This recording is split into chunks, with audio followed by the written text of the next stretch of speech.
Further on from the Three Sisters in Katoomba, over the Blue Mountains and down the other side, you'll find yourself in a picturesque valley that avid gardeners are drawn to. It's located in the scenic Central West region of New South Wales, between Blackheath and Lithgow, approximately 150 kilometres northwest of Sydney.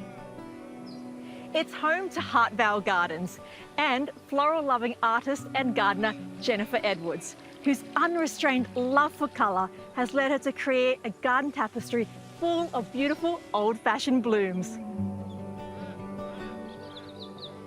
Hartvale Gardens' 5 acres is situated in a constantly shifting landscape, shaped by cloud patterns and seasonal changes. Hey Jen! Oh, hey Tammy.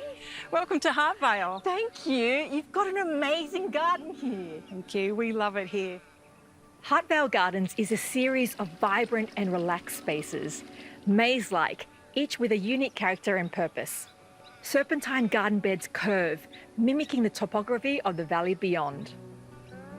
She shares this haven with her partner Pete, a licensed builder, and their 2 moodles, Rusty and Teddy. Hartvale Gardens is a happy combination of 2 very different skill sets. So this is our potager garden. Oh, it's beautiful.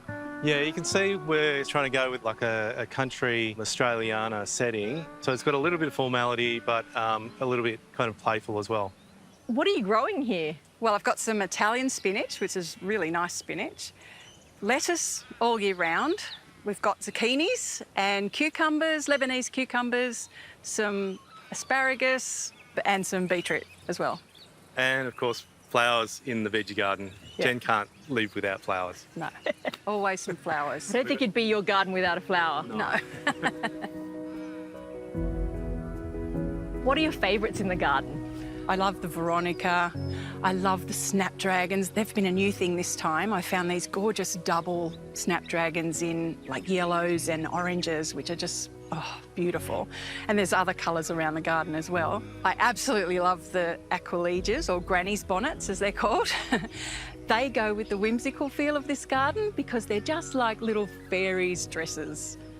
Another thing I love are the old-fashioned roses. Fantastic. And you've got gorgeous sweet pea towers? Yes, they were a new thing this year, the sweet peas. I just love the smell of them. They're really beautiful. In fact, I had a lady here in the garden the other day and she had tears in her eyes because she just said, I haven't smelt sweet peas since I was a kid. A focal point of Hartvale Gardens that I've been most looking forward to seeing is the poppies. Jen, what do poppies mean to you? Poppies, when I'm just surrounded by these flowers, I just feel joy. And there's a sense of fun here as well. Like, I don't know if you can feel it, but it's like the whole garden's having a party and we're just invited. Yeah. Well, I'm glad we are. How would you describe them? I think they're whimsical. They just seem to float on the air. And I just love the way the petals capture the sunlight. They're just lovely. Poppies are spring flowering annuals that thrive in sunny spots with well-drained soil. What varieties are you growing here? I've got lots of red Flanders, as you can see. I've got the white version as well. I've also got oriental poppies. I call them pom-pom poppies because they look like giant pom-poms. I think I like your name better. And also the pink orientals as well. Sometimes they're called peony poppies. So they're the fluffy sort of pink ones. And there's some beautiful little angels choir. They're really sweet. They're like the little pink ones.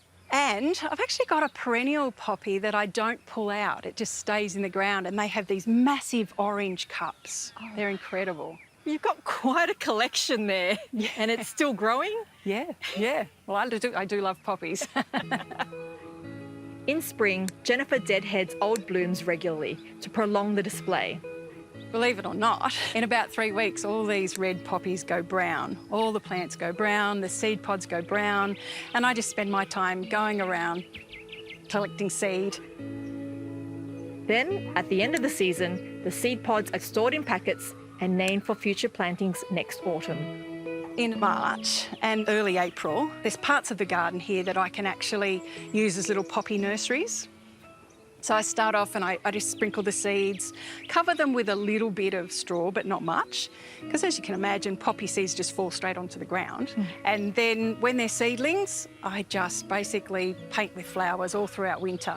I just go, oh, okay, the Orientals at the back, the Flanders at the front, Angels Choir mixed with Flanders. Yeah, whatever works. Oh, must be such a fun process. It is just like painting. Yeah, it's very creative. I love it. I love that aspect of it. And I just love imagining what they're going to look like in spring. It's really a heart connection. This garden, there's a sense of nostalgia about it. And I often have people wandering around saying, oh, my grandma had that plant, or oh, my mum had that, or this is like my mum's garden used to be, or it's just lovely. People pointing out things that really are a connection to their heart. Adding to that old world charm are the espaliered pear trees. Well, this is, I suppose, a little mini walled garden that we've created. Just wanted to create a green wall, and they're actually fruiting pears, so we wanted some fruit as well. One of the typical things that happens as I'm building, Jen doesn't even wait for me to finish. She just whacks a plant in there straight away. You've got to soften that hardscaping. We could not do this garden without each other. Yeah, so I'm a bit of the muscle and Jen's the beauty. So I kind of do lots of the hardscaping generally, and lawn mowing and edging, and Jen is with the flowers. She's the artist. Yeah, she's the artist. She brings it all together. How did you find this place? So our fridge died, so we went into Lithgow and just happened to look up into a real estate window and saw this land. Came across, thought, oh yeah, it's okay. And then we walked across to that lovely oak tree and the view, and we just fell in love with it, basically. So we ended up buying a fridge and a block of land. As you do. Yeah. As you do. A fridge and 5 acres. And what was it like when you got here? It was pretty much just the gum trees here and the oak tree down the bottom. All the rest of the planting we've put in the time that we've been here. Planting and the buildings. Pete built all the buildings, so everything's been done in 7 years. Wow. Another beautiful part of the garden, Jen. Oh, thanks. We love the little hothouse. It must be difficult to garden in such extremes. Yeah, we can get down to -7 here. We're in a cool climate. And the frosts here are phenomenal. The whole paddock turns white. Not necessarily for that reason, but we have the hothouse here because you can see a lot of white moth around here, can't you? Yes. And they lay eggs, and growing brassicas is really, really difficult with them around, so that protects them from the grubs, from the white moth. It's also a great place just to hang out in winter and do potting, so it's nice and warm. Oh, I bet. And it looks fantastic too. Yeah. There's so much colour, Jen. Yeah, absolutely. It just explodes in October.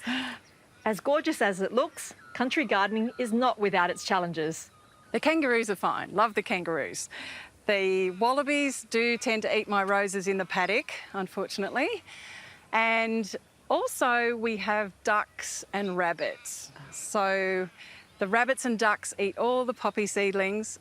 Jennifer and Pete tackle these obstacles with dedication, using rabbit-proof fencing to protect their precious plants.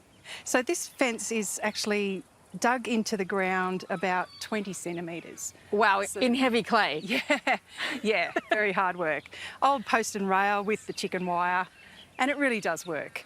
So what do you do to protect what's outside of the fence? Pete's actually made me some lovely little sort of wire rounds or squares or rectangles that I use. There's probably about 20 of them.